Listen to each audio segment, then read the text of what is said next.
Low doctor, ಹೇಗಿದ್ದೀರಿ? Praise God doctor, first class. ಮತ್ತೆ ತಾವೇಗಿದ್ರಿ? S ಚೆನ್ನಾಗಿದ್ದೀನಿ. ಮತ್ತೆ ಹೇಳಿ. ನಮ್ಗೆ ಕೆಲವೊಂದು ಸುಮಾರು ಕ್ವಶನ್ಸ್ ಟೈಮ್ ನಂತರ ಬಂದಿತ್ತು. ಕಾಲ್ ಮಾಡಿದ್ರಿ.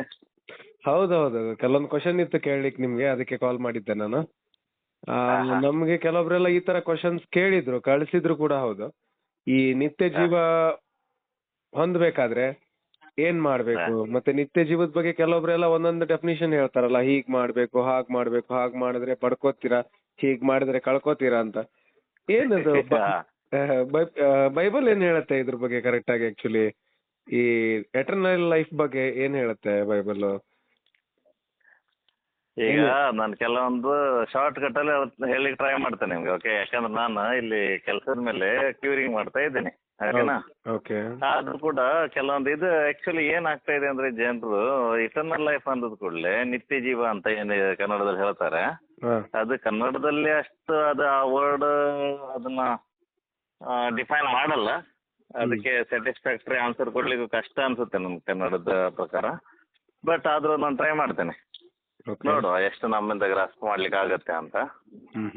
ಮತ್ತೆ ಕೆಲವೊಬ್ರು ಹೇಳೋದಂತ ತೀರ ಆಗತ್ತೆ, ಮತ್ತೆ ಹೆಚ್ಚಾಗಿ ಜನ ಈ ಇಟರ್ನಲ್ ಲೈಫ್ ಅಂತ ಹೇಳಿ, ಇಲ್ಲ ನಿತ್ಯ ಜೀವ ಅಂತ ಎಲ್ಲ ಹೇಳಿ ಜನ ಹೆದರಿಸ್ತಾ ಇರ್ತಾರೆ, ಜನರನ್ನ ಹೆದರಿಸಿ ಬೆದರಿಸಿ ಇಡ್ತಾರೆ. ನೀನ್ ಹಿಂಗ್ ಮಾಡಿದ್ರೆ ನೀನ್ ಇಟರ್ನಲ್ ಇಟ್ಕೊಳ್ತೀಯ, ಹಿಂಗ್ ಮಾಡಿದ್ರೆ ನೀನ್ ಕಳ್ಕೊಳ್ತೀಯ, ಹಿಂಗ್ ಮಾಡಿದ್ರೆ ನಿಮ್ಗೆ ನಿತ್ಯ ಜೀವದಿಂದ ಬಿದ್ದೋಗ್ತೀಯ, ಬ್ಯಾಕ್ ಸ್ಲೈಡ್ ಆಗ್ತೀಯ, ಏನೇನೆಲ್ಲ ಹೇಳ್ತಾರೆ. ಮತ್ತೆ ನಾವು ಅದನ್ನೇ ಅವ್ರು ಹೇಳೋದನ್ನೇ ಸರಿಯಾಗಿ ಕಿವಿಗೊಟ್ಟು ಕೇಳಲ್ಲ, ಅವ್ರು ಏನ್ ಹೇಳ್ತಾ ಇದಾರೆ ಅಂತ. ಆ ಮಾತಲ್ಲಿ ಎಂತೆಂತ ವಿಷಯಗಳು ನಮ್ಗೆ ಅರ್ಥ ಆಗುತ್ತೆ ಅಲ್ಲಿ. ಮತ್ತೆ ಕೆಲವ್ರಿಗೆ ಸ್ವರ್ಗಕ್ಕೆ ಹೋಗೋದೇ ದೊಡ್ಡ ವಿಷಯ ಅನ್ನೋ ರೀತಿಯಲ್ಲಿ. ಆಕ್ಚುಲಿ ಸ್ವರ್ಗಕ್ಕೆ ಹೋಗೋದು ದೊಡ್ಡ ವಿಷಯ ಅಲ್ಲ ಆಕ್ಚುಲಿ ಹೇಳ್ಬೇಕಂದ್ರೆ. ಯಾಕಂದ್ರೆ ಅಯ್ಯೋ, ಅದಕ್ಕೆ ನಾನು ಕೊಟೇಶನ್ ಕೊಡ್ತೀನಿ, ಏನೇನೆಲ್ಲ ವಿಷಯಗಳಿದೆ. ಮತ್ತೆ ಈ ಕೆಲವೊಬ್ರು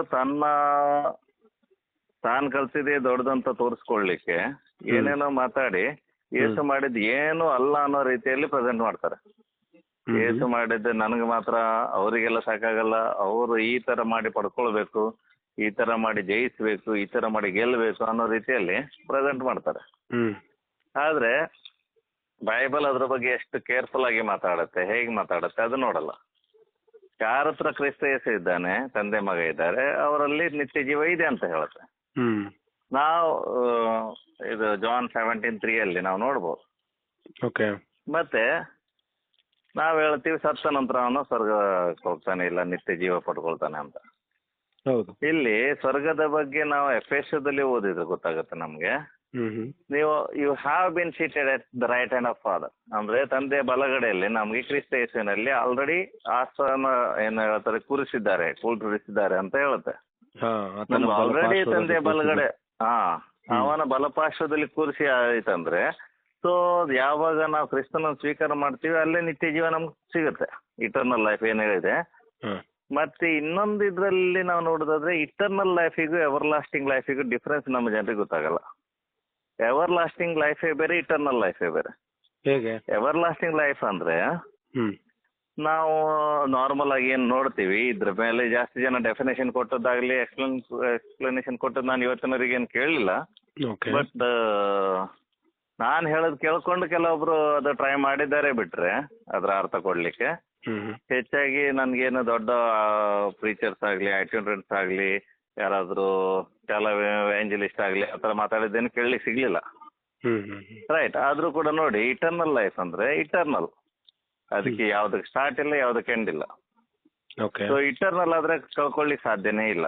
ಯಾಕಂದ್ರೆ ಕಳ್ಕೊಳ್ಳೋದಾದ್ರೆ ಅದ್ರ ಟೆಂಪರಲ್ ಅಂತಾರೆ, ಇಟರ್ನಲ್ ಕಳ್ಕೊಳ್ಳೋದಾದ್ರೆ ಟೆಂಪರಲ್ ಅಂತಾರೆ. ಮತ್ತೆ ಪುನಃ ಹೇಳ್ತಾ ಇದ್ದೀನಿ, ಯಾವ್ದು ಟೆಂಪರರಿ ಆಗಿರುತ್ತೆ ಅದು ಕಳ್ಕೊಳ್ಳಿಕ್ ಆಗತ್ತೆ. ಅಂದ್ರೆ ಎಟರ್ನಲ್ ಲೈಫ್ ಕಳ್ಕೊಳ್ಳೋಕೆ ಆಗಲ್ಲ ಅಂತೀರಾ ನೀವು?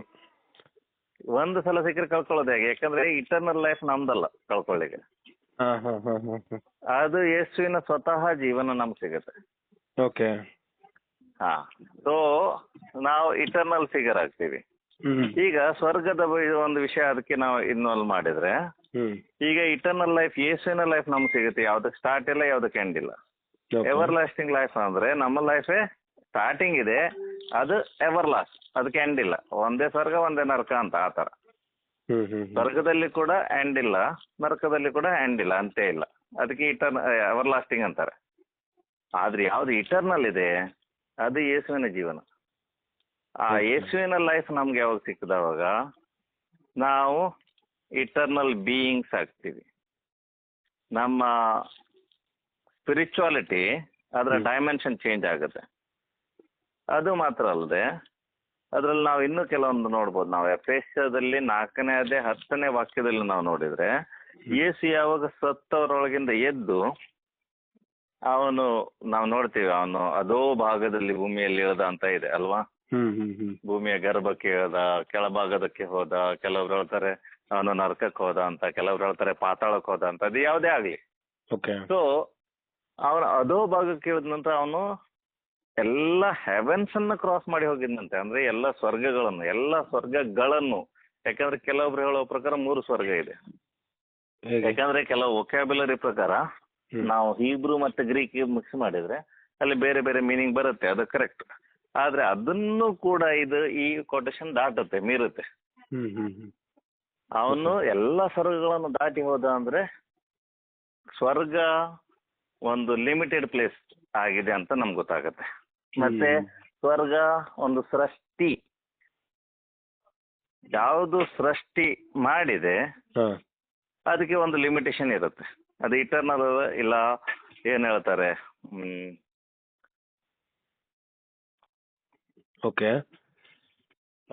ಏನೋ ಒಂದು ಒಳ್ಳೆ ವರ್ಡ್ ಇದೆ, ನನ್ಗೆ ಆ ವರ್ಡ್ ಬಾಯಿಗೆ ಬರ್ತಾ ಇಲ್ಲ ಸಡನ್ಲಿ. ಅದಕ್ಕೆಲ್ಲ ಲಿಮಿಟೇಷನ್ ಇರೋದು, ಇಟರ್ನಲ್ ಆಗ್ಲಿಕ್ಕೆ ಸಾಧ್ಯ ಇಲ್ಲ. ಮತ್ತೆ ಯಾವುದು, ಈಗ ನಾವು ಸ್ವರ್ಗದ ಬಗ್ಗೆನೇ ನಾವು ಸ್ವಲ್ಪ ಯೋಚನೆ ಮಾಡ್ಲಿಕ್ಕೆ ಹೋದ್ರೆ, ದೇವರು ಸ್ವರ್ಗದಲ್ಲಿ ವಾಸ ಮಾಡ್ತಾರೆ ಅಂತಾರೆ ಜನ ಅಲ್ವಾ.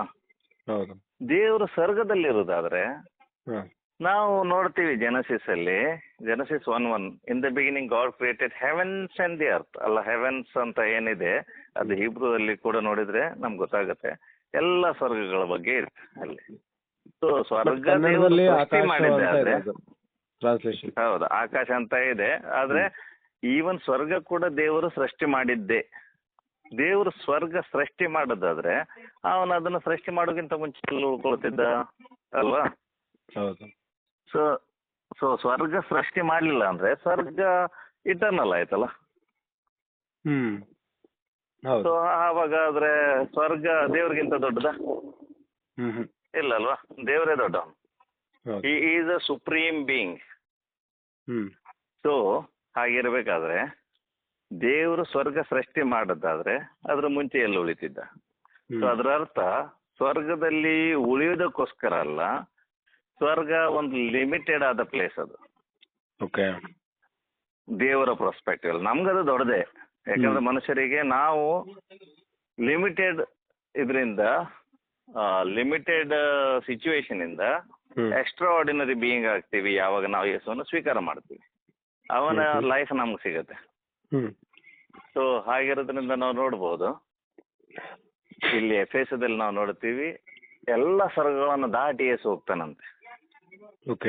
ಪುನರುತ್ಥಾನ ಆದ ನಂತರ ಎಲ್ಲ ಸ್ವರ್ಗಗಳನ್ನು ದಾಟಿ ಹೋದ ಅಂದ್ರೆ ಸ್ವರ್ಗ ಎಲ್ಲದೂ ಅಲ್ಲ, ಸ್ವರ್ಗಕ್ಕಿಂತ ದೊಡ್ಡ ವಿಷಯಗಳು ಇನ್ನೂ ಇದೆ. ಆ ಕ್ರಿಸ್ತನ ಜೊತೆಯಲ್ಲಿ ಇರುವುದೇ ನಿತ್ಯ ಜೀವ. ಪೌಲ ಹೇಳ್ತಾನಲ್ಲ, absent from the body present with the lord. ಈ ದೇಹದಿಂದ ನಾನು ಬಿಟ್ಟು ಹೋದ್ರೆ ಕ್ರಿಸ್ತನ ಜೊತೆಲಿ ಇರ್ತೀನಿ ಅಂತ. ಸೊ ಆ ಕ್ರಿಸ್ತನ ಜೊತೆಲಿರೋದೇ ದೊಡ್ಡ ವಿಷಯ ಆಗಿದೆ. ಸೊ ಅದು ನಾವು ತಿಳ್ಕೊಳ್ಬೇಕಾಗತ್ತೆ. ಅದಕ್ಕೋಸ್ಕರ ನಾವು ಜಾಸ್ತಿ ಟ್ರೈ ಮಾಡಬೇಕು ನಾವು ತಿಳ್ಕೊಳ್ಳಿಕ್ಕೆ ಆ ಪ್ರೆಸೆನ್ಸ್ ಹೆಂಗಿರ್ಬೋದು ಅಂತ. ಕ್ರಿಸ್ತನ ಜೊತೆಯಲ್ಲಿ ನಾವು ಎಲ್ಲೇ ಹೋದ್ರು ಕೂಡ ಅವನ ಜೊತೆಲಿ ಇರ್ತೀವಿ. ಸೊ ರಾಜನ ಜೊತೆಯಲ್ಲಿರುವುದೇ ಏನ್ ಹೇಳ್ತಾರೆ, being with a king it's a kingdom, right? So ರಾಜ ಎಲ್ಲ ಹೋದ್ರು ಕೂಡ ದಟ್ ಈಸ್ ದ ಕಿಂಗ್ಡಮ್. ರಾಜ ಇರ್ತಾನೆ, ರಾಜಭಾರ ಮಾಡ್ತಾನೆ. ಇದು ನಾನು ಆದಷ್ಟು ಶಾರ್ಟ್ ಕಟ್ ಅಲ್ಲಿ ಸಿಂಪಲ್ ಆಗಿ ಹೇಳಿ ಟ್ರೈ ಮಾಡಿದ್ದೀನಿ. ಸೊ ನೋಡುವ ಇದ್ರಲ್ಲಿ ಏನಾದ್ರು ಮತ್ತೆ ಫಾಲೋ ಅಪ್ ಇದ್ರೆ ಕೇಳಿ. ಓಕೆ ಶೋರ್, ಹಂಗೆ ಮಾಡುವ. ಮತ್ತೆ ಅದು ಕಳ್ಕೊಳ್ಳೋದಾದ್ರೆ ಅದು ಇಟರ್ನಲ್ ಹೆಂಗಾಯ್ತು ಅದು? ಸೊ ಅದು ಟೆಂಪ್ರರಿ ಆಗತ್ತೆ. ಮತ್ತೆ ಈಗ ನೀವೊಂದು ಇದು ಹೇಳಿದ್ರಿ, ದೇವರು ಸ್ವರ್ಗ ಸೃಷ್ಟಿ ಮಾಡ್ಬೇಕಾದ್ರೆ ಆತನು ಎಲ್ಲಿದ್ದ ಅಂತ ಕೇಳಿದ್ರಿ. ಮತ್ತೆ ಎಲ್ಲಿದ್ದ ದೇವ್ರು ಆ ಟೈಮಲ್ಲಿ?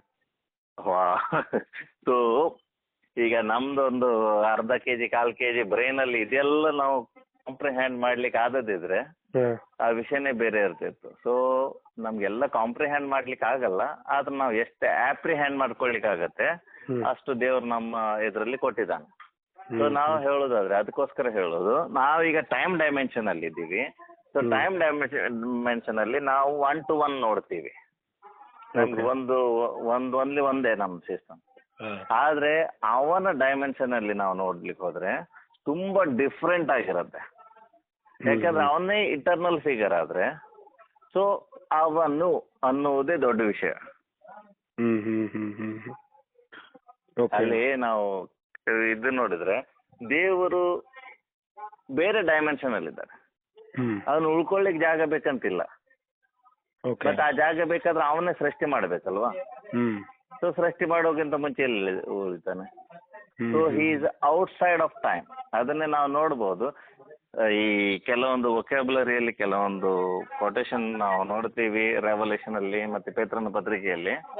ಯೇಸು ಜಗದೋತ್ಪತ್ತಿಗೆ ಮುಂಚೆ ಕೊಯ್ಯಲ್ಪಟ್ಟ ಕುರಿಮರಿ ಅಂತ ಇದೆ. ಮತ್ತೆ ಕೆಲವು ಕಡೆಯಲ್ಲಿ ಕೊಯ್ಯಲ್ಪಟ್ಟ ಕುರಿಮರಿಯ ಪಟ್ಟಿಯಲ್ಲಿ ಜೀವಬಾಧ್ಯರ ಪಟ್ಟಿ ಅಂತ ಹೇಳುತ್ತಲ್ಲ.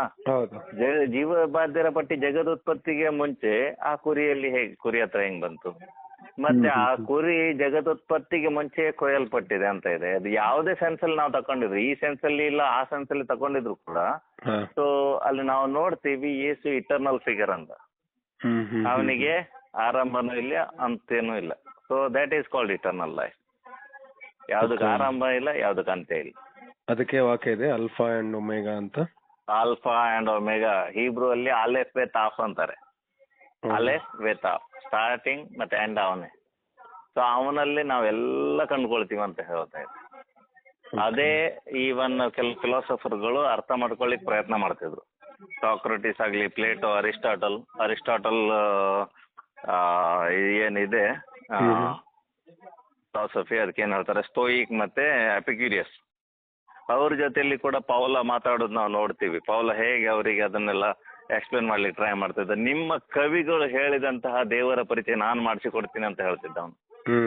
ಅವರ ಕವಿಗಳು ಏನ್ ಹೇಳ್ತಿದ್ರು, ಹೇಗೆ ಆ ದೇವರ ಪರಿಚಯ ಮಾಡಿಸ್ಕೊಳ್ತಿದ್ರು? ಅವ್ರು ಹೇಳ್ತಿದ್ರು ಅವನಲ್ಲಿ ನಾವು ಇದ್ದು ಅವನಲ್ಲಿ ನಾವು ಎಲ್ಲ ಸುತ್ತಾಡ್ತೀವಿ ಅಂತ ಹೇಳ್ತಿದ್ರು. So that is called eternal life. ನಾವ್ ಏನೇನು ಮ್ಯಾಥ್ ಕ್ಯಾಲ್ಕುಲೇಷನ್ ರಾಂಗ್ ಆದ ತರ ಮಿಸ್ಟೇಕ್ ಮಾಡ್ಕೊಂಡು ಅದನ್ನ ಒಂದು ಥಿಯರಿ ತರ ಮಾಡ್ಕೊಂಡು ನೀವು ಇದೇ ತರ ಹೋದ್ರೆ ಹಿಂಗಾಗುತ್ತೆ, ಇಲ್ಲಾಂದ್ರೆ ಹಂಗಾಗುತ್ತೆ ಅಂತ ಹೇಳ್ತೀವಿ. ಫಸ್ಟಿಗೆ ನಾವು ಕ್ರಿಸ್ತನ ಹತ್ರ ಬರೋ ತನಕ ಜನರನ್ನ ಒಳ್ಳೆ ಪುಸ್ಲಾಯಿಸ್ತೀವಿ. ನೋಡಿ, ನೀವು ಕ್ರಿಸ್ತನ ಹತ್ರ ನಂಬಿಕೆ ಇದ್ರೆ ನಿಮ್ಗೆ ಸ್ವರ್ಗಕ್ಕೆ ಹೋಗ್ಲಿಕ್ಕೆ ಆಗತ್ತೆ, ನೀವು ದೇವ್ರ ಹತ್ರ ಬರ್ತೀರಾ, ಹಾಗೀಗ ಅಂತ ಕರೀತಾರೆ. ಆಮೇಲೆ ಒಂದೊಂದೇ ಆಡ್ ಮಾಡ್ತಾ ಇರ್ತೀವಿ ಅವರಿಗೆ, ನೀನು ಇದನ್ನು ಮಾಡ್ಬೇಕು ಅದನ್ನು ಮಾಡ್ಬೇಕು. ಇದೆಲ್ಲ ಏನಾಗುತ್ತೆ, ಜನರ ಮೇಲೆ ಬರ್ಡನ್ ಹಾಕದಂಗೆ. ಮತ್ತೆ ನಾವು ಯೋಹಾನ ಪತ್ರಿಕೆಯಲ್ಲಿ ಓದ್ತೀವಿ, his laws are not burdensome. ಅದು ಭಾರದಲ್ಲ, ಅದು ಪ್ರೀತಿಯಿಂದ ಮಾಡುವಂತ. ದೇವ್ರು ನಮ್ಗೆ ಫೋರ್ಸ್ ಮಾಡೋ ಅಲ್ಲ. ನಮ್ಮ ಜನರು ಫೋರ್ಸ್ ಮಾಡ್ತಾರೆ, ಆದ್ರೆ ದೇವ್ರು ಫೋರ್ಸ್ ಮಾಡೋದಿಲ್ಲ. ಅದಕ್ಕೋಸ್ಕರ ನಾವು ತಿಳ್ಕೊಳ್ಬೇಕು ಯಾರು ಸರಿಯಾದ ರೀತಿಯಲ್ಲಿ ದೇವರ ವಾಕ್ಯವನ್ನ ಇವಾಗ ಮಾಡ್ತಾರೆ ಅಂತ. ಮತ್ತೆ ಈ ಇಟರ್ನಲ್ ಲೈಫ್ ಬಗ್ಗೆ ತುಂಬಾ ಜನರಿಗೆ ಅದರ ಸ್ಟ್ರೆಂತ್ ಏನಂತ ತಿಳ್ಕೊಳ್ಳಿಕ್ಕೆ ಕೂಡ ಕಷ್ಟ ಆಗ್ತಾ ಇದೆ. ಯಾಕಂದ್ರೆ ಅವರು ಲಿಮಿಟೆಡ್ ಮೈಂಡ್ ಅಲ್ಲಿ ಲಿಮಿಟೆಡ್ ವಿಷಯಗಳನ್ನ ಮಾತ್ರ ಎಲ್ಲದು ತಿಳ್ಕೊಂಡವ್ರ ತರ ಮಾತಾಡ್ತಾರೆ. ನಂದೇನು ಅನ್ಲಿಮಿಟೆಡ್ ಮೈಂಡ್ ಅಂತ ಹೇಳ್ತಾ ಇಲ್ಲ, ಆದ್ರೆ ಸ್ವಲ್ಪ ನಾವು ಪ್ರಯತ್ನ ಮಾಡಬೇಕು ವಾಕ್ಯ ಓದುವ ಪ್ರಕಾರ. ವಾಕ್ಯ ಏನ್ ಹೇಳುತ್ತೆ? ಒಬ್ಬೊಬ್ರು ಒಂದೊಂದು ಹೇಳ್ತಾ ಇದ್ರೆ ಎಲ್ಲದೂ ಸರಿಯಾಗ್ಲಿಕ್ಕೆ ಸಾಧ್ಯ ಇದೆಯಾ? ಇಲ್ಲ. ಸೊ ಅಲ್ಲಿ ಲಾ ಆಫ್ ನಾನ್ ಕಾಂಟ್ರಡಿಕ್ಷನ್ ಏನ್ ಹೇಳ್ತಾರಲ್ಲ, ಅದನ್ನ ನಾವು ನೋಡ್ಬೇಕು. ಇದರಲ್ಲಿ ಕಾಂಟ್ರಡಿಕ್ಷನ್ ಇದ್ರೆ ಎಲ್ಲದೂ ಸರಿಯಾಗ್ಲಿಕ್ಕೆ ಸಾಧ್ಯ ಇಲ್ಲ ಅಂತ. ಸೊ ಹಾಗೆ ಥ್ಯಾಂಕ್ ಯು ಪಾಸ್ಟರ್. ಸೊ ಸಣ್ಣ ಮಟ್ಟಿಗೆ ಒಂದು ಏನಾದ್ರು ಸ್ಯಾಟಿಸ್ಫ್ಯಾಕ್ಟರಿ ಅಂತ ಆನ್ಸರ್ ಅನ್ಸುತ್ತೆ. ಮತ್ತೆ ನೋಡು ಮುಂದಿನ ದಿನಗಳಲ್ಲಿ ಮತ್ತೆ ಯಾರಾದ್ರೂ ಫಾಲೋ ಅಪ್ ಕ್ವೆಶನ್ ಕೇಳಿದ್ರೆ ಕೇಳಿ, ಯಾಕಂದ್ರೆ ಕೊಟೇಶನ್ ಕ್ಲಿಯರ್ ಆಗಿ ಕೊಡ್ತೀನಿ ಒಂದೊಂದೇ ಬೇಕಾದ್ರೆ.